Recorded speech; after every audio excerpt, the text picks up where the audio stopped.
Hello, everyone. Welcome to the Think Before You Hate podcast, where we'll discuss the latest topics on civil rights that concern the people of Chicago. I'm Alex of the Chicago Commission on Human Relations, and we are the city's civil rights agency. We work diligently to fight prejudice and discrimination in Chicago by enforcing the city's human rights ordinance, as well as the Chicago Fair Housing Ordinance. And today we have the great pleasure of speaking with Daniel Goldwin of the Jewish United Fund. Will educate us on the Jewish experience and anti-Semitism in Chicago. And Dan, thank you very much for hopping onto the podcast today. I really appreciate you joining us. Thank you for inviting, and please, unless I'm in trouble, just Dan. Dan. Okay. Perfect. Yeah. Well, Dan, will you please tell me and our audience a little bit about yourself? Where did you grow up? How did you start your career? Who is Dan Goldwin? Who is Dan Goldwin? Well, I'm not a native Chicagoan, but I moved here in '95, so I hope that makes me sort of native. But I grew up in South Bend, Indiana, which, as far as I can tell when I was a kid, was Chicago's most distant suburb. All my back-to-school shopping was done here, and grew up watching the Bears and so forth. So grew up in South Bend, Indiana, went to college, University of Wisconsin, moved out to Washington after I graduated, thinking I would stay there for the rest of my career. A year later, I was moved to Chicago. So I worked here in sort of politics and fundraising for 3 years for the American Israel Public Affairs Committee. Wow. Then hit law school, went to the dark side.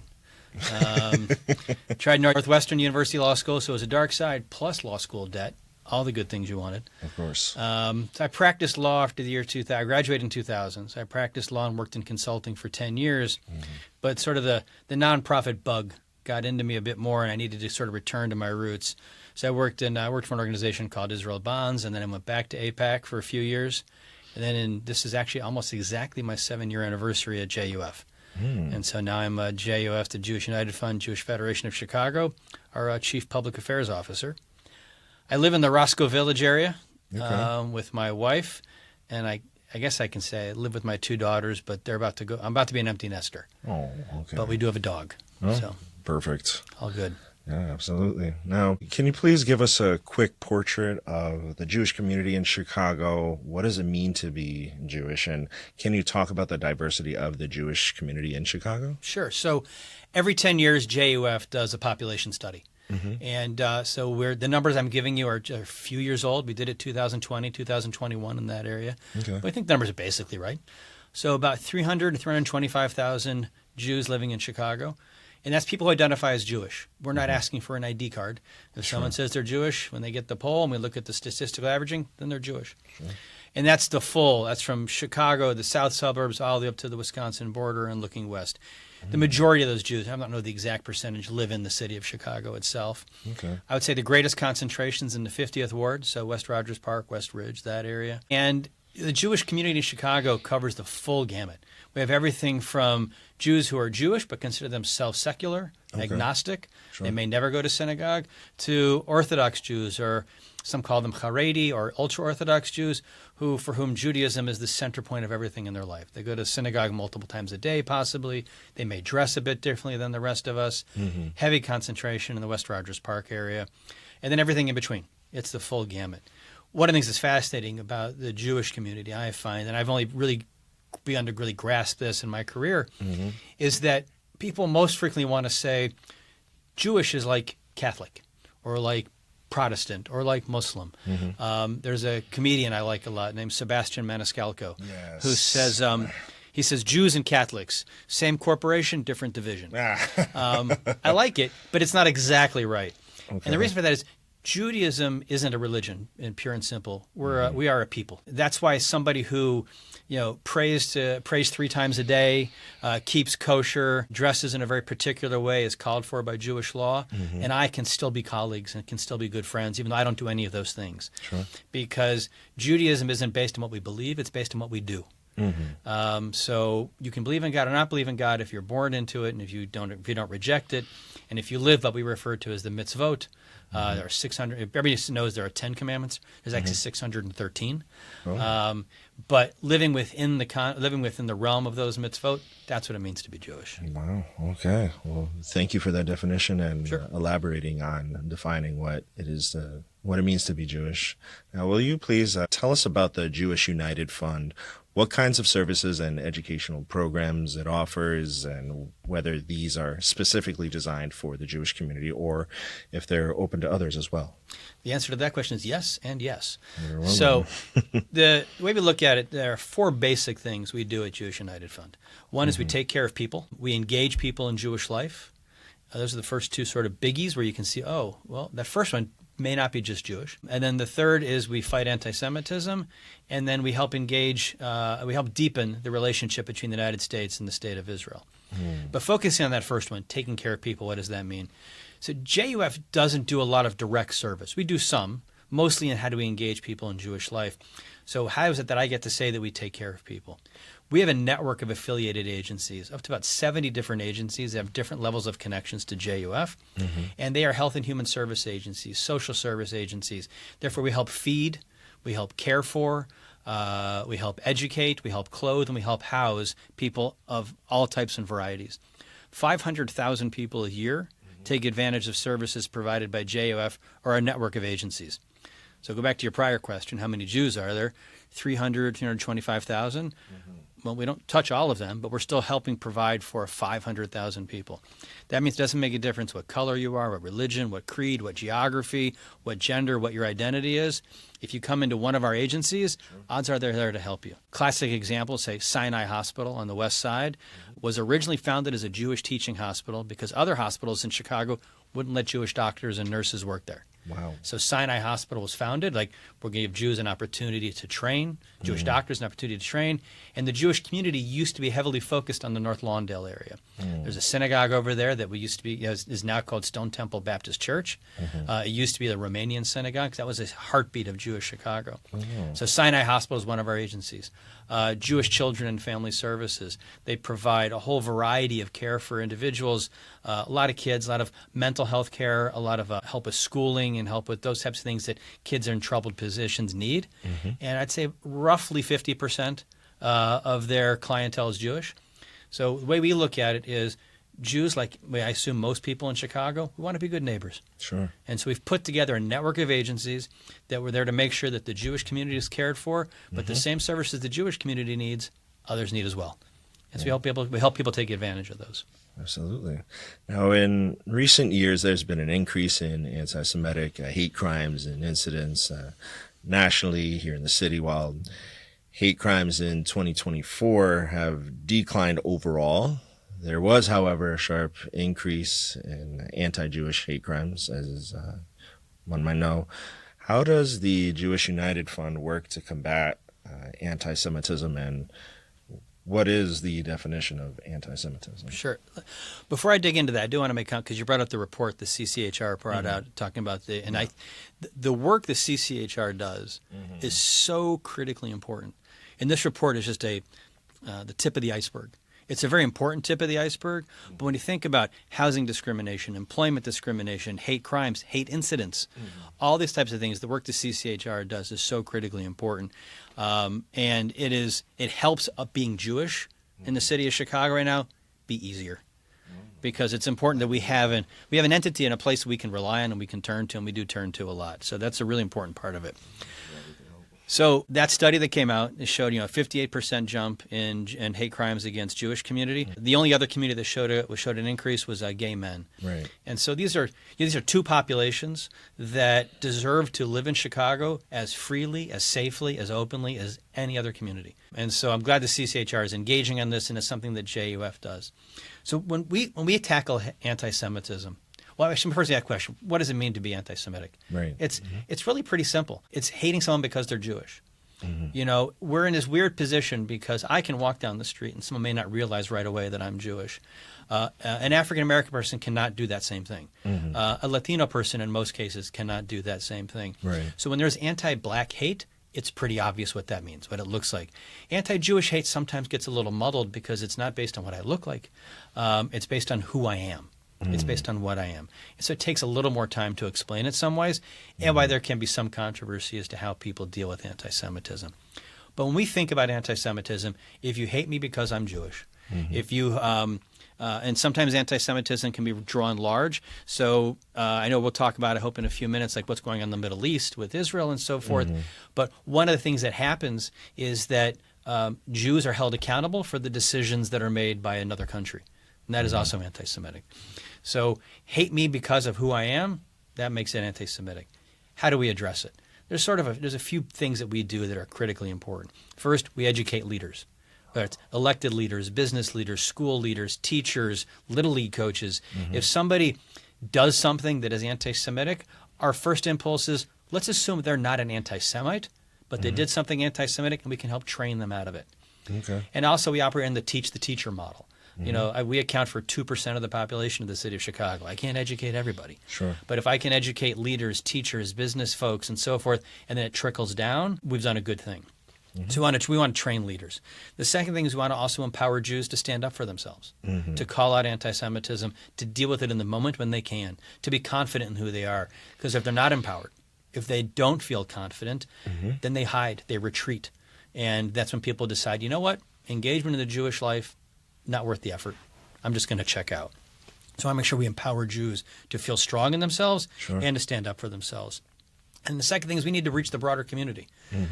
We do ads. We're on social media, teaching people about how Jews are part of the Chicago community, like any other members of Chicago community, and they should be treated as such. Sure. Yeah, we have an ad campaign running right now talking about there's two. We all agree, I think, that you don't put ketchup on a hot dog. Right. And I think if we can all agree there's no ketchup on a hot dog, I think we should also agree there shouldn't be any kind of hate, including anti-Semitism in the city of Chicago. That's an ad campaign we have running right now. Yeah, I actually saw that the ad billboard. recently. Yeah, I saw that towards like Gold Coast or something like that. It was after I play beach volleyball. Okay, good. Yeah, Excellent. All right. I saw it around that area. So Listen, I have to be honest. I grew up in Indiana.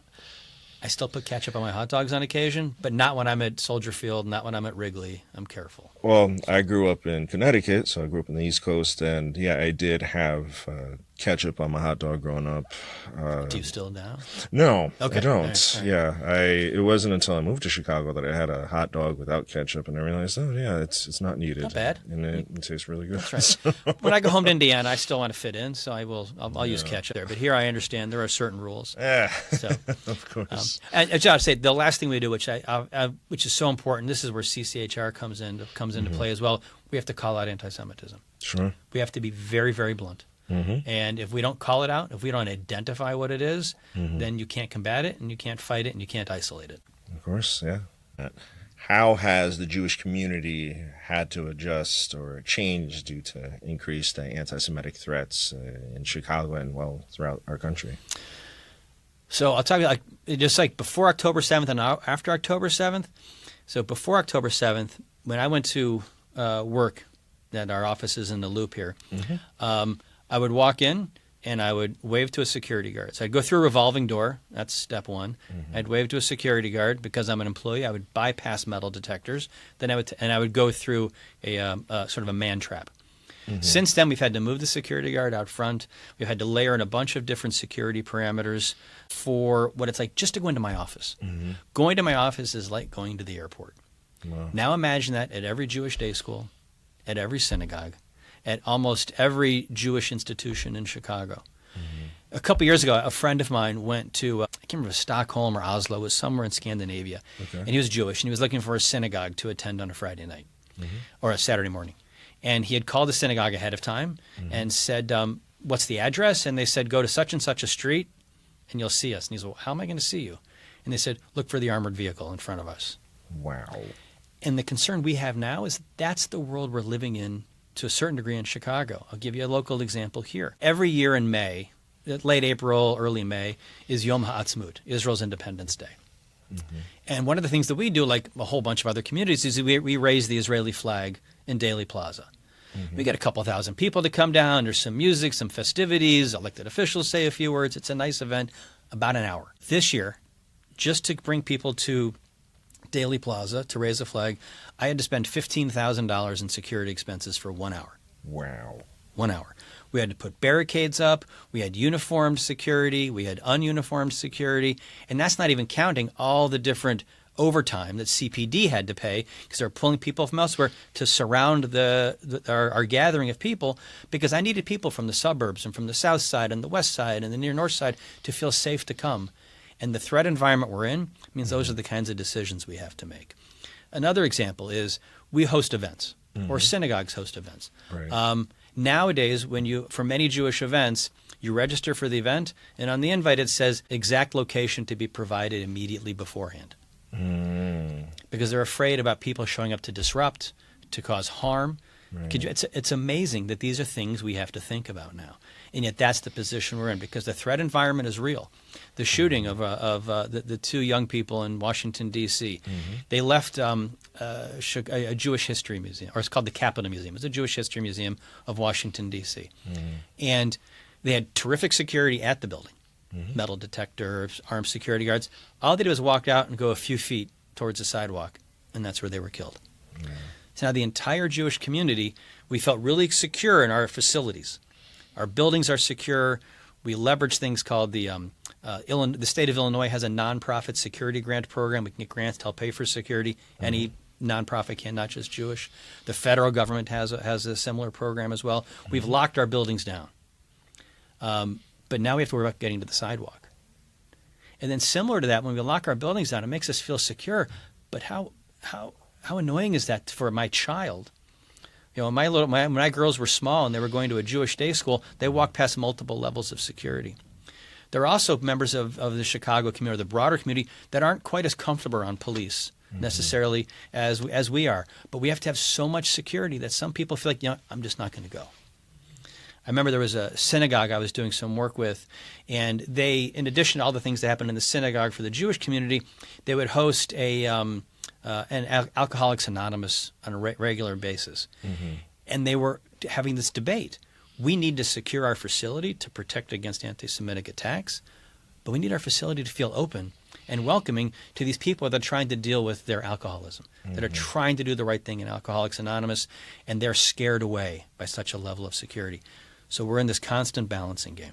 Right. And just what we know at JUF is one of the things we do as part of our supporting the community is we give out grants to synagogues, Jewish organizations, and day schools. Part of the grant process is we get to look at their budgets. So we know just from the organizations we give grants to, not everybody, so just the ones we give grants to, Jewish organizations spend $10 million a year in security. Wow. That's $10 million. That's not feeding people, not clothing people, not housing people, not educating people. All it's doing is securing them. I personally didn't realize the gravity of what the Jewish community experiences here in Chicago after what everything you just explained. And it's so unfortunate because we all love the city, and it's not unique to Chicago.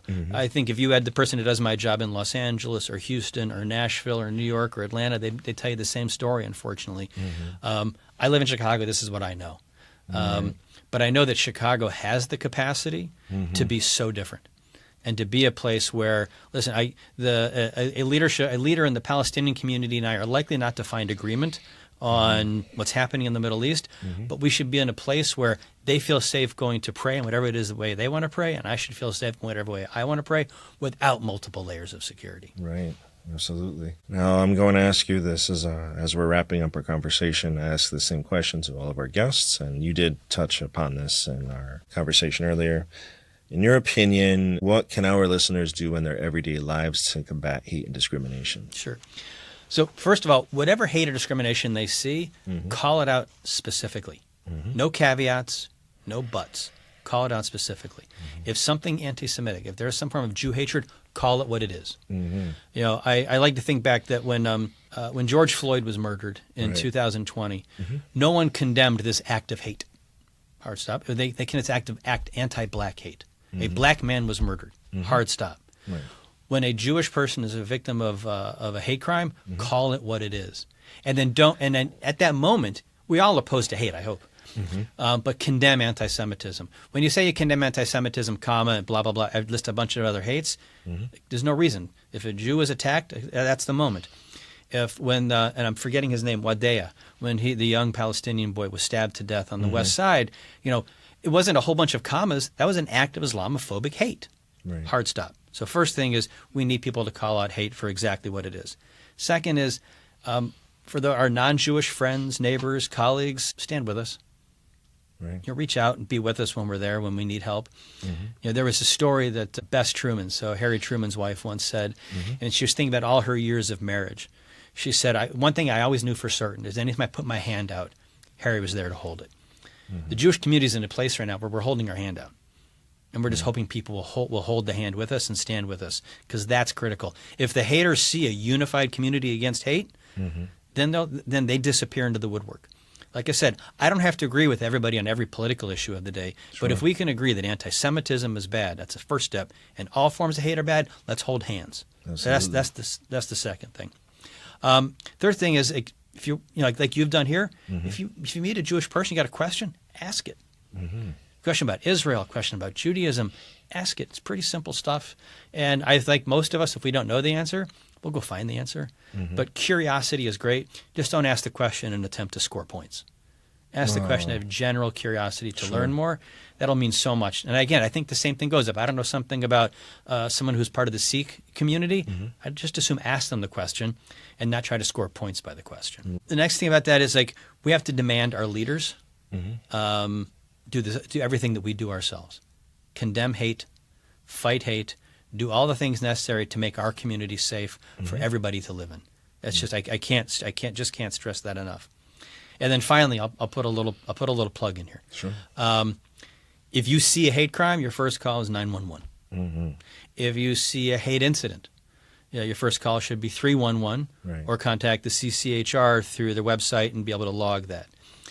After you've done those things, or if you just have questions, if you're like, it's not really a hate incident, I want to know, or it is a hate incident, but I want to make sure the Jewish community knows, email us at incidents@juf.org.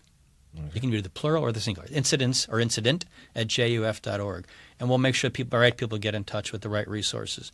Every time we get a call, our first call is always I reach out to the CCHR staff. Are you guys aware of this? 99% of the time they are. Then we make sure that the person, has this person contacted CPD? If they're not from this, if they're from one of the suburbs, we put them in touch with the right resources. So that's a really important part of this.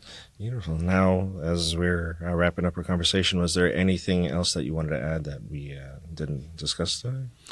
I'll go back to what I had said earlier. I think the most important thing is Chicago. We all want to say Chicago's the greatest city in the world. I moved here in 1995. I got Bears tickets now. I'm all in. I know that Chicago can do better, and I've seen Chicago do better. I think the work the CCHR is doing is really important. The work the Chicago Police Department is doing is really important. It's those kinds of things. We can do better. We can make Chicago the kind of place where the annual hate crimes report that the CCHR has to put out, I would like it to see it to be the thinnest possible report as possible. It should be 2 pages, says all good. And that's it. If we can get to that point. Yeah, but the first page, all, second one, good. Good, exactly right. Nice picture. It's got a good logo. Yep. We all like the Chicago flag. So put that on there. Say we're all good. We have the capacity to do it. I just hope we can get ourselves around to it. Absolutely. Well, Dan, thank you very much for joining us today and discussing anti-Semitism and the Jewish experience here in Chicago. Really appreciate your wisdom, and really thank you for hopping on our podcast. I learned a lot today, and I hope our listeners learned a lot today about the Jewish experience in Chicago. Thank you to all of our listeners for tuning into the Think Before You Hate podcast. Remember, if you or anybody you know believes that they've been a victim of discrimination or prejudice, please do not hesitate to contact the Chicago Commission on Human Relations at 312-744-4111. Again, that is 312-744-4111. Please follow us on our social media platforms. We're on Facebook, we're on LinkedIn, Instagram, recently Blue Sky, and we're on X. And until next time, remember, think before you hate.